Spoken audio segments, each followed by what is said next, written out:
Hi students, how are all of you doing? क्या आप लोगों को भी ये प्रॉब्लम है कि जनरल रीडिंग करते समय, पैसेज पढ़ते समय, आर्टिकल पढ़ते समय आप कंफ्यूज हो जाते हैं? ये नहीं समझ में आता है कि किस तरह किस डायरेक्शन में आगे जाना है और किस तरह आपने राइटर का पॉइंट ऑफ व्यू समझना है। आज वही डिस्कस करने जा रहे हैं। आज आपको पढ़ाने जा रहा हूं, समझाने जा रहा हूं अप्रोच क्या होगी, सही मॉडल क्या होगा, किस तरह एक आर्टिकल को रीड करना है। That's going to be the focus today. बहुत यूजफुल है, एंड तक वीडियो जरूर देखना है, तभी पूरी बात समझ में आएगी।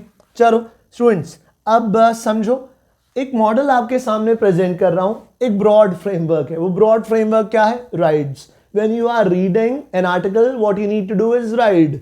राइड का मतलब क्या है? आपको ना आइडियाज पकड़ने हैं। Read for ideas. डिटेल्स उतनी इंपॉर्टेंट नहीं है, details are extra, details are secondary. Remember, rides. तो read for ideas, details are extra, details are secondary. Details का मतलब क्या होता है? डिटेल्स का मतलब होता है एग्जाम्पल्स। डिटेल्स का मतलब क्या है? वो जो फैक्ट्स हैं, वो जो डेटा है, वो जो फैक्ट्स हैं, वो जो डेटा है, वो जो एग्जाम्पल है, जो क्यों दिया हुआ है, ताकि आपको वही आइडिया एक्सप्लेन किया जा सके।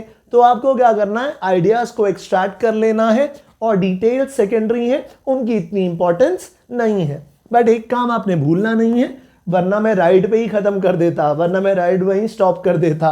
मैंने राइड में एस भी लगाया है, आपको ना समराइज भी करना है। दैट मीन्स आपको ना एक वन लाइन समरी लिखनी है। वन लाइन समरी लिखनी है जो आपको बताएगी कि मेन आइडिया क्या है, प्राइमरी पर्पस क्या है, राइटर ने इतनी मेहनत क्यों की, राइटर ने वो पैसेज आर्टिकल क्यों लिखा, वो जरूर पकड़ना है।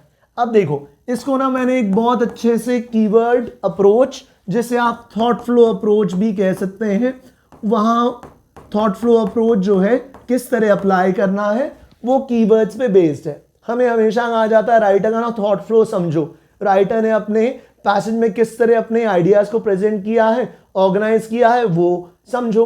तो वो समझने के लिए एक कीवर्ड अप्रोच जो है वो मैंने आपके साथ डिस्कस की है, यहाँ पे बहुत यूजफुल है। आपको क्या करना है बेटा? कीवर्ड्स आइडेंटिफाई करने हैं। बट स्टूडेंट के साथ सबसे बड़ा चैलेंज ही यही आता है। मैं स्टूडेंट्स को कहता हूं कि कीवर्ड्स आइडेंटिफाई करो, वो मेरे से पूछते हैं सर कौन से वर्ड्स कीवर्ड्स हैं। तो अब ध्यान से सुनो, बहुत इंपॉर्टेंट है। कौन से वर्ड्स कीवर्ड्स हैं बेटा? वो वर्ड्स जो रिपीट हो रहे हैं। वो वर्ड्स कीवर्ड्स क्यों हैं? क्योंकि वो दिखाते हैं कि राइटर का फोकस क्या है, राइटर किस बात को बार बार एम्फेसाइज कर रहा है।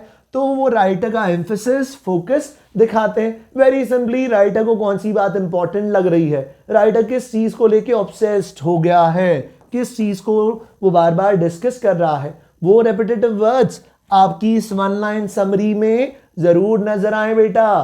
तभी आपका जो मेन आइडिया है, आपकी जो समरी है, वो करेक्ट होगी। तो रेपिटेटिव वर्ड्स के अलावा कौन से वर्ड्स बेटा? बहुत सिंपली, सब्जेक्ट तो डिस्कस करना ही होगा, सब्जेक्ट मैटर। टॉपिक क्या है वो भी नजर आए, वो भी रिफ्लेक्ट हो किसमें? आपकी वन लाइन समरी में। तो आपने क्या करना है? टॉपिक जरूर पकड़ना है। हर पैराग्राफ से पूछना है what are you about, what are you about. Topic identify करो। तो हो सकता है किसी एक पैराग्राफ में आप क्या पढ़ रहे हो? कम्युनिज्म पढ़ रहे हो, और हो सकता है कम्युनिज्म के बारे में भी आप क्या पढ़ रहे हो? फेलियर ऑफ कम्युनिज्म, कि कम्युनिज्म क्यों फेल हो गया। तो वहां पे टॉपिक क्या है बेटा? Failure of communism. हो सकता है किसी दूसरे पैसेज में आप अलग चीजें पढ़ रहे हो, आप पढ़ रहे हो एथिक्स ऑफ आर्टिफिशियल इंटेलिजेंस। तो वहां पे टॉपिक क्या है बेटा? Ethics of artificial intelligence.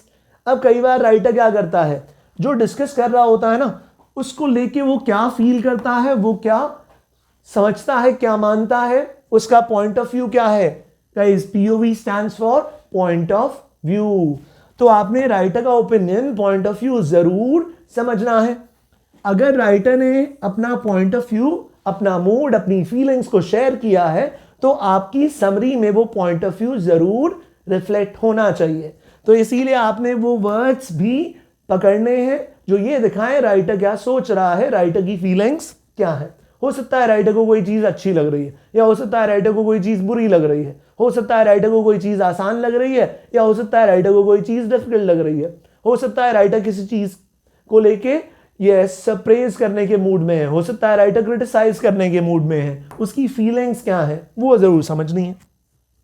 Her paragraph का बेटा रोल, सेकंड पार्ट बहुत इंपॉर्टेंट है। हर पैराग्राफ का पर्पस क्या है, वो पैराग्राफ जो आप पढ़ रहे हो वो पैसेज में किस तरह कंट्रीब्यूट कर रहा है, उसकी जरूरत क्या थी, उसने कौन सा रोल प्ले किया। तो हो सकता है एक पैराग्राफ ने क्या किया, उस कॉन्सेप्ट को डिफाइन किया, उसकी क्या दी बेटा, डेफिनेशन दी, कि डेफिनेशन आपके सामने प्रेजेंट कर दी। मान लिया मैं एक पैराग्राफ लिख रहा हूं किस बारे में, I am writing about what, I am writing about rainbow formation. तो रेनबो फॉर्मेशन टॉपिक था। अब रेनबो फॉर्मेशन को ध्यान से सुनिए, रेनबो फॉर्मेशन को डिस्कस करने के लिए राइटर ने कहा कि यार एक चीज होती है डिस्पर्जन ऑफ लाइट, तो डिस्पर्जन ऑफ लाइट की वजह से रेनबो फॉर्मेशन होता है, उसने ये समझाना था। लेकिन राइटर को पता था जैसे ही वो लिखेगा डिस्पर्जन ऑफ लाइट तो स्टूडेंट के दिमाग में, रीडर के दिमाग में क्वेश्चन होगा यार ये डिस्पर्जन होता क्या है। तो वो डिस्पर्जन ऑफ लाइट को क्या करेगा बेटा, डिफाइन करेगा। तो आपने वहां वो चीज पकड़नी है कि ये पैराग्राफ किस बारे में था, डिस्पर्जन ऑफ लाइट की डेफिनेशन के बारे में था। फिर राइटर ने क्या किया, फिर राइटर ने ना आपको एक्सप्लेनेशन दिया, एक्सप्लेनेशन दिया कि यार प्रिज्म के केस में भी ऐसा ही होता है, प्रिज्म के केस में भी डिस्पर्जन ऑफ लाइट होता है। तो उसने एग्जाम्पल के थ्रू बात क्या की, एक्सप्लेन की। आपको ये पूरा स्ट्रक्चर समझ में आए। हर पैराग्राफ का रोल डिफाइन करो कि जो मैंने पढ़ा सेकंड पैराग्राफ वो डेफिनेशन वाला था, थर्ड पैराग्राफ में प्रिज्म वाला एक्सप्लेनेशन दिया हुआ था, और टुवर्ड्स द एंड ये मैं ऑलरेडी आपको बता चुका हूं, आपको वन लाइन समरी लिखनी है। तो ये कीवर्ड अप्रोच जो है आपको ऑटोमेटिकली कम से कम एफर्ट के साथ सही डायरेक्शन में लेके जाएगी। बट कौन से वर्ड्स कीवर्ड्स हैं, वो जो रिपीट हो रहे हैं, वो वर्ड्स जो क्या दिखाएं, टॉपिक दिखाएं, सब्जेक्ट मैटर दिखाएं, और अगर राइटर ने अपना पॉइंट ऑफ व्यू शेयर किया है तो वो वर्ड्स भी इंक्लूड जरूर हो, वो वर्ड्स भी कीवर्ड्स। चलो अपना करके देखते हैं, लेट्स डू इट टुगेदर। तो मैंने आपके सामने ना एक छोटा सा पैराग्राफ शेयर किया है। इस पैसेज में 3 पैराग्राफ्स होने जा रहे हैं। अभी फर्स्ट पैराग्राफ में मैंने आपको ये चीज करके दिखा दी।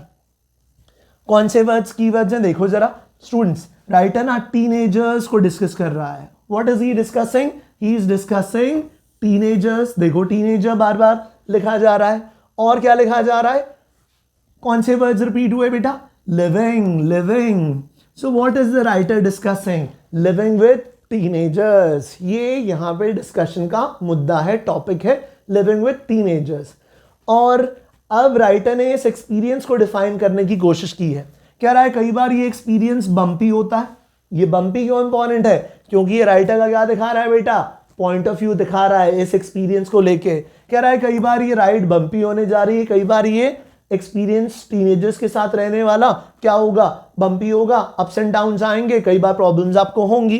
किस तरह की प्रॉब्लम्स, देखो बम्पी है, कई बार टीनेजर बेचारा खुद प्रेशर में है तो वो प्रेशर क्या है आपके साथ शेयर करता है।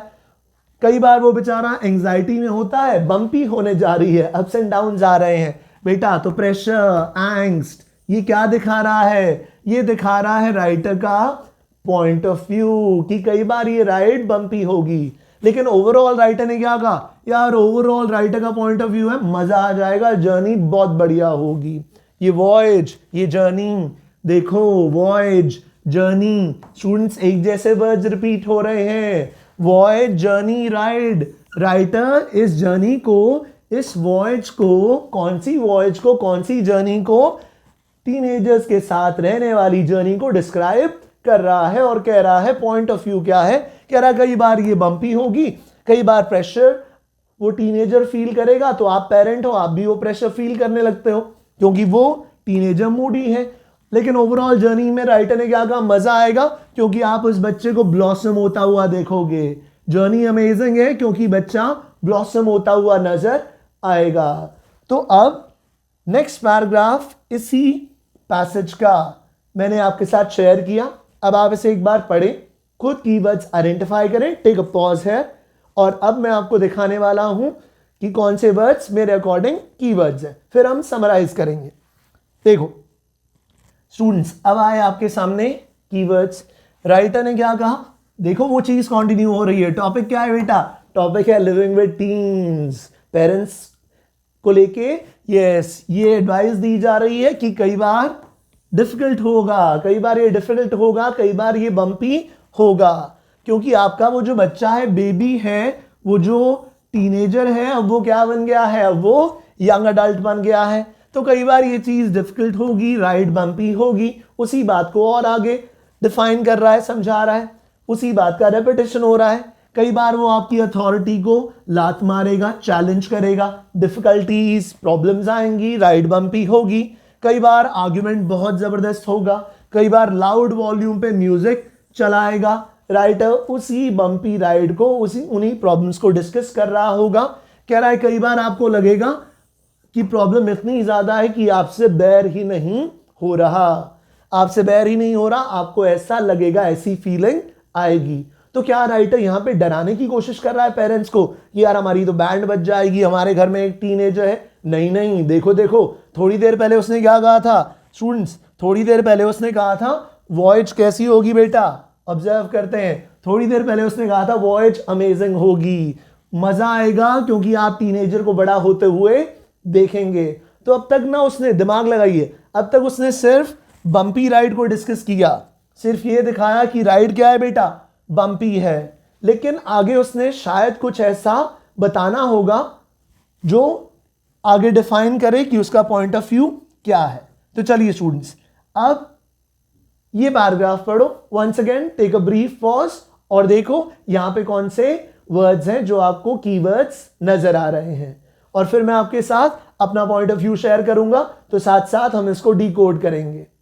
ओके, तो स्टूडेंट्स अब देखिए कौन से वर्ड्स मैंने हाईलाइट किए हैं।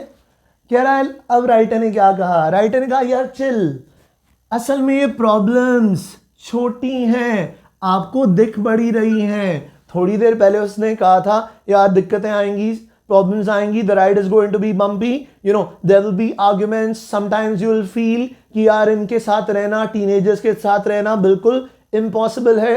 इनको फिर डिस्कस किया जा रहा था कि यार बड़ा परेशान करते हैं, बट वो कह रहा है होल्ड ऑन, जब आप किसी टीनेजर के पेरेंट होते हो, पेरेंटिंग टीन्स में प्रॉब्लम्स और इरिटेशंस तो आती हैं, उसने कहा। फिर उसने क्या कहा, कह रहा है लेकिन ये प्रॉब्लम्स और इरिटेशंस ना असल में आपको बड़ी लगती हैं, होती नहीं है। अब राइटर कंफर्ट दे रहा है आपको, कह रहा है नहीं यार ये प्रॉब्लम्स ना बस बड़ी नजर आती हैं, बस इतनी बड़ी होती नहीं है। और क्या किया जा सकता है, आपको क्या करना है एज अ पेरेंट। अब उसने एडवाइस दी, क्या advice the, you must do this. ये रहा राइटर का पॉइंट ऑफ व्यू कि अब ओपिनियन क्या है राइटर का, ओपिनियन ये है राइटर का, ऑथर का पर्सपेक्टिव ये है कि आपको क्या करना है एज अ पेरेंट आपको क्या करना है, what you must do is be there to listen. Writer का पॉइंट ऑफ व्यू है, क्योंकि राइटर क्या दे रहा है बेटा, अपना एक्सपीरियंस शेयर कर रहा है, एडवाइस दे रहा है, सजेशन दे रहा है। तो राइटर के लिए बात इंपॉर्टेंट है, वो ये सजेशन रीडर के साथ शेयर कर रहा है। कह रहा है चिल, प्रॉब्लम उतनी बड़ी नहीं है, प्रॉब्लम छोटी है, लगती बड़ी है, उतना बड़ा कोई मुद्दा नहीं है। ये प्रॉब्लम्स जो है, इरिटेशन जो है, इसमें इतना लोड लेने की जरूरत नहीं है। बट एक काम राइटर ने कहा आपको जरूर करना है, वो क्या करना है, you have to listen to that teenager. कह रहा है मेक श्योर, ये पक्का करें। एक और एडवाइस, एक और पॉइंट ऑफ व्यू, एक और एडवाइस, एक और पॉइंट ऑफ व्यू, वो क्या है बेटा, remain available, be there to listen, be there to be there for that kid. तभी आप उसको ठीक से पेरेंट कर पाओगे। If you like this video please press the like button for sure. चलो मिलते हैं इन बैचेस में। Thank you so much.